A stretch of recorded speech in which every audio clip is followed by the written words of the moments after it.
Hello everyone, we're here at Flagstaff City Hall where we sat down with Mayor Becky Daggett to talk about the state of the city. Hi Mayor Daggett, how are you today? I'm great, thank you. Wonderful. Well, we're just going to ask you a few questions about the state of the city and your upcoming potential re-election. So what do you feel that you did well this past term? I am attentive to Flagstaff residents, very responsive, uh, meeting with, tens of dozens of community members as well as community organizations. I'm also very engaged with what's going on statewide and nationally as it pertains to Flagstaff. And so staying on top of those issues that will affect us, as well as building relationships with decision makers on both fronts to help bring money into Flagstaff to help us complete some of our really critical projects. And so one of the biggest issues in Flagstaff right now is the housing crisis. So what are you doing to continue to aid that issue? Yes, and I'm glad to hear you raise that as an issue because I'm trying to help the community understand how crucial and critical a topic it is. And for those of us who purchased a home some time ago, we may not feel the immediacy of the problem, but I hear from employers nearly every week about um, how they're impacted in terms of holding on to their employees as well as recruiting new employees because of the cost of housing here. So, as you probably are aware, the Flagstaff voters approved a $20 million bond to help us with some affordable housing projects. And we have just released the first little chunk of that to the Foundation for Senior Living to build 139 completely affordable units in the downtown area where St. Mary's School was.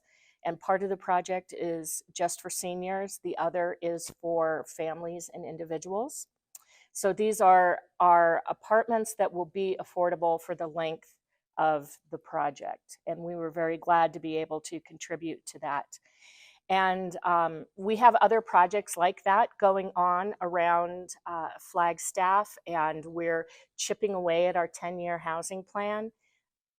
In addition to that, there's constant lobbying for more funds to help us address the affordable housing crisis. I was just in Washington, D.C. for 4 days, and part of it was with the U.S. Conference of Mayors.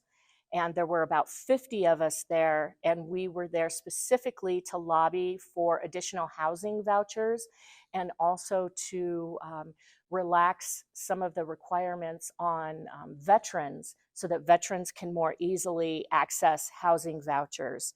And then the second part of that trip was with city staff and fellow council members to lobby for money for specific projects. So there's lobbying for the money, there's using the city's funding to help create projects, and then we also have a land availability and suitability study, and we're doing a code analysis, and that is to take inventory of all the available land in Flagstaff, and also to look at all of our building codes and see which ones might be standing in the way of us achieving our goals around affordable housing as well as climate action. All right, so beside housing, Governor Katie Hobbs mentioned that water was another really big issue that is plaguing Arizona. So what is being done on a local level to address that issue? Another great question. Flagstaff is very fortunate that we have been planning for a very long time to address our water needs. And so the studies and the modeling that we've done show that with careful conservation and utilization of reclaimed water where appropriate and where needed, we have a guaranteed 100-year supply of water. Now, that doesn't mean that we don't have to continue taking steps to develop new water sources. So digging new wells into the groundwater, because most of our water, our municipal water, comes from groundwater. We also have some surface water, but it's mostly groundwater. So that's how we're addressing the accessibility. You may know that we're currently undertaking a water rate study, and I'm hoping that people will tune into that. There's a calculator on cleanwaterflagstaff.org, I think. Please double check that I got the URL correct, but there's a water calculator where you can look at what your water rates are likely to be if we adopt these water rates. But again, with the planning, we've looked out into the future, looked at all of the projects that we need to accomplish, looked at which ones we could possibly bond for, asking voters to approve bonding for that, or grants, other programs, and then making up the rest with a rate increase. Unfortunately, but it's necessary in order to be able to continue delivering water resources as people have come to expect them to be delivered directly to their homes. All right, and we are swiftly approaching fire season as well as flood season. So what is being done to address that? Well, that's being worked on year round. And so Flagstaff has its own wildland fire unit, and all fire department staff are trained in wildland firefighting, and they work very closely with the Coconino National Forest as well as Coconino County Emergency Management. So there's a constant monitoring of the forest around Flagstaff, and just constant communication, and also practice in emergency management, so that if we do have to stand up an incident team, it can be done very quickly. So that's kind of on the emergency part. And then we all notice the smoke in the sky from time to time. So there are controlled burns that the Forest Service is conducting and the Flagstaff Fire Department is conducting, as well as forest health measures, removing some of the excess material out of the forest to help prevent the crown or catastrophic wildfires. So there is also a rising concern of the pro-Palestinian anti-war protests happening on college campuses all across the US. Is there any concern on NAU's campus for those protests getting out of hand? It seems to me, and I spoke to the NAU president over the weekend, and their plan seems like a very sound and solid one.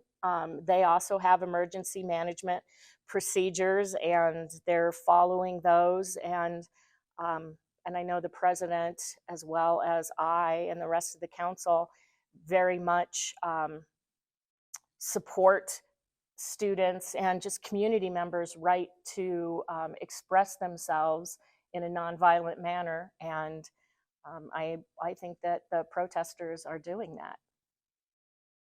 All right, so far you are running unopposed for your reelection. How does that make you feel? Um, well, on the one hand, it makes me think that overall, obviously not everyone is going to support me, but overall people think that I'm doing a decent job. And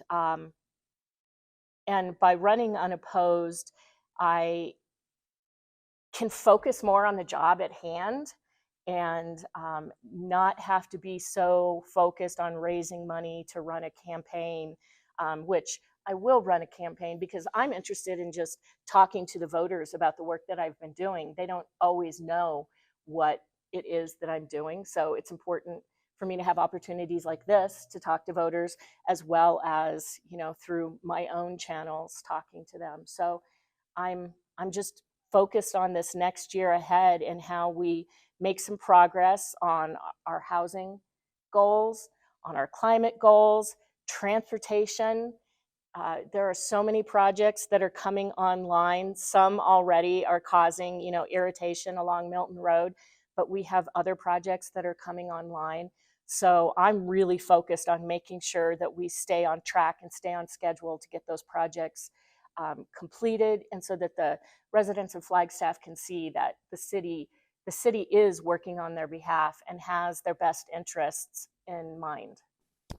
All right, and my final question for you is, what are some improvements, if you're to be reelected, that you would like to see in Flagstaff the next 2 years? Well, I'd like to see some of these projects completed, right? Part of our lobbying trip to to DC, and something that we talk about every time we're back there, is with the Army Corps of Engineers and making sure that we stay on track with our Rio to Flag flood control project, because what we don't want is to start a project and have it stall and have people's lives disrupted while we try to get back on track. So I'm going to stay laser focused on timelines for all of these projects and make sure that we are doing everything that we can to stay on schedule. Sounds good. Well, thank you so much again for taking the time to speak with us today. We really appreciate it. Thank you. Of course.